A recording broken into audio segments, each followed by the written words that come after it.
Hi everyone, welcome to Newcastle Fans TV. So get downloading the OneFootball app. It is free. It keeps you up to date. For example, like today's 1-1 draw with CSK Moscow, which we're going to be talking about. Link is in the description for that. So it's player ratings. Every single player had 45 minutes under their belt today. The only players that didn't were Martin Dubravka, which I think was more of a case for resting him, Jojo Shelvey and Kieran Clark and Rob Elliott as well. So there's 4 players that didn't play any minutes. So let's crack on with it. It was a flat back 5 wing back system. And then the second half was a 4. So we're going to do first half and then the second half team. So Karl Darlow, 2-3, great saves. Good to see him back, getting some minutes. He's been injured for large chunks of this season. Couldn't do much about the goal, wasn't his fault. Kept, a good few shots out, so I'm going to score him an 8 out of 10. I thought he had an impressive first half.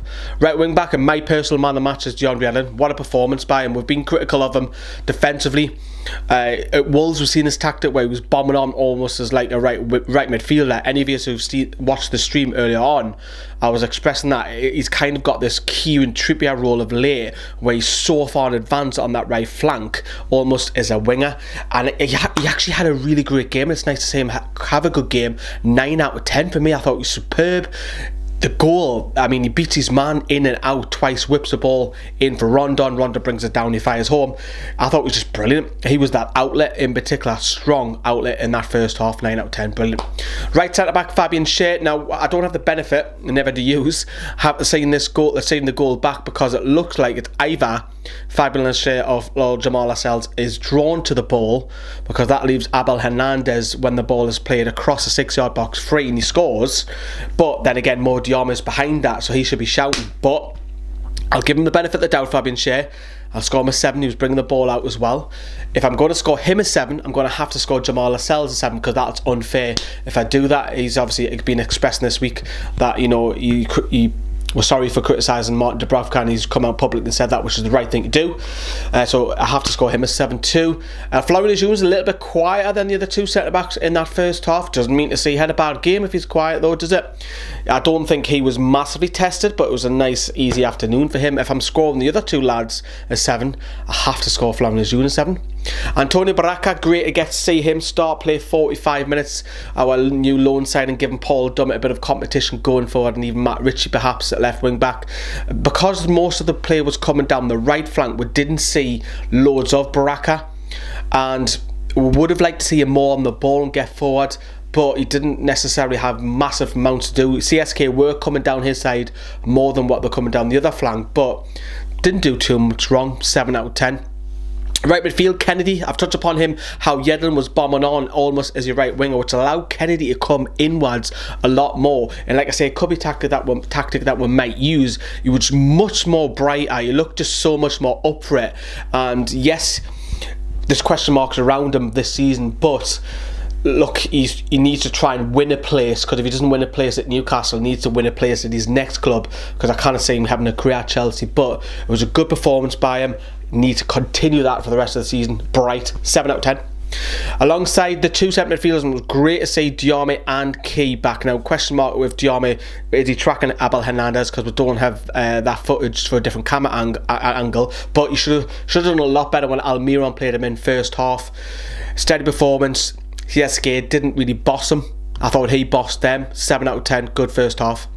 Sung-Yueng, good to see him back as well. We've missed him driving the ball forward in recent games. If I'm scoring Dummett a 7.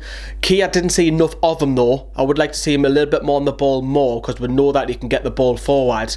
But if I'm scoring Dummett a 7, I'm going to have to score Cksa 7, because it's unfair on the 2 of them. And 7 out of 10. Left midfield, which was Miguel Almiron. Everybody wants to know how he got on.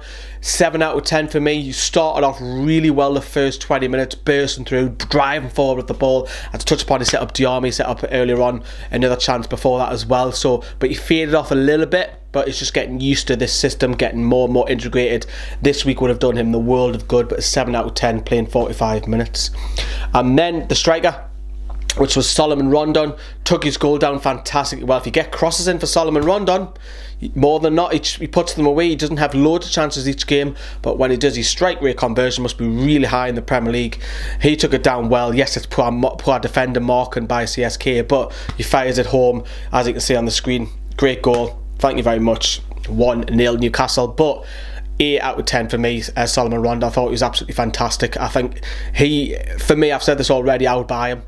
I would go on a lynch and buy him. I know people might throw that back and say, well, Kenedy was great last season. I just think we've seen Rondon, he suits this system so well, and I would go out and make that deal permanent, even swap Dwight Gale. So 8 out of 10. So that was the first half, and then Rafa changed it completely. Like I say earlier on in this video, you switched it to a flat back 4, and the second half performances are going to dip a little bit because the game went a bit flat, so there wasn't much quality in that game. So Freddie Woodman was in goal. He didn't have much to do, to be fair. There was no threat, kept a clean sheet, got the ball out, throwing it out wide to Ritchie a lot. You cannot really see he had a bad game. I thought but he wasn't also tested, so I'm going to score Woodman a 7. And then we'll go to right back, Javier Manquillo. Because the play was coming down Ritchie's side, we didn't see much of him, but 6 out of 10. I think he did okay. And then you're looking at the right centre back, which is Federico Fernandez. He got on the ball more than what Paul Dummett did. We know that Fernandez is a leader, but you might be down the pecking order a little bit in a minute. But 7 out of 10 for me. I think he steadied the ship pretty easy second half. Paul Dummett, great to see him back. Not playing left back, of course, but he was playing the left centre back. I think Rafa would have went with the wing back system if Kieran Clark was fit, but Dummett played there, did okay. Look, I think if he's going to predominantly play a centre back, it's not his natural position. He looks probably better in a 3, but 6 out of 10 for Paul Dummett. Left back Matt Ritchie, he's my man of the match for the second half. 8 out of 10 for me. He was just getting up and down that byline. A lot of the play was going through him. He was getting crosses in, he was getting his foot in, he was tracking back. We know that he works hard. A fabulous second half performance by Matt Ritchie. 8 out of 10. And then it was the 4 in midfield. It was Ayoze Perez over on the right. Struggled a little bit, giving the ball away a couple of times. Didn't see enough influence the game because, again, the Ritchie on the other side was getting more of the ball. 6 out of 10 for Ayoze Perez. Sean Longstaff, again, I would like to see him get on the ball a little bit more.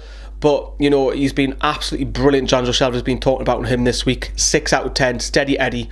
Easy, nice 45 minutes from him. Isaac Hayden, I'm actually just going to score an 8 as well. I thought he was right up there second half. I've questioned his mobility recently, but he was flying all over the pitch, getting his foot in, going in hard, winning it fair, getting forward. He won with a free kick on the edge of the box, which Ritchie didn't do great with. But Isaac Hayden, I thought he'd done really well second half, and his performances have been up there, so 8 out of 10. And then you move across to left midfield, Christian Cksa, very poor. He just got no end product, has he? I mean, Ritchie was bombing by him and he was the man, so Christian Cksa was going to score 6 for me. Yes, defensively works hard, and I wouldn't put it past him later on in his career that he gets converted to a left back.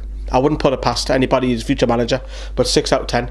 Number 10, it was not Ayoze, it was Yoshinori Muto, another one. Great to see him back, giving Rafa Benitez more and more options. Should have done a lot better in the last minute when he had that chance when Cksa held it up and Muto fired it. He should have went across the other end of the goal, blasted it as well. But, you know, it's great to see him back. Didn't see enough of him. Didn't see him in support of Joselu enough. So 6 out of 10.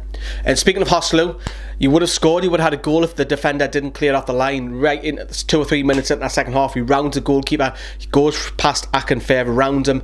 He slots the ball at the back of the net. But the defender's there to stop that from happening, clears it off the line for a corner. That was brilliant mind the way by Joselu. But apart from that, he was really poor.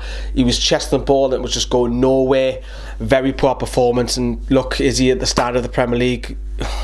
We all know the answer for that. But because he would have scored and he was poor after that, I'm going to give him a 6 out of 10. So everybody got a 6 or above in today's video because it's 45 minutes. It's difficult to rate them for all of that. But let us know what you think. Did you watch the game? Who stood out for you? What did you make of the new boys as well? What formation would you go with against Huddersfield and Burnley? Let us know what you think as well. The review is coming up next. Ta-da, bye-bye.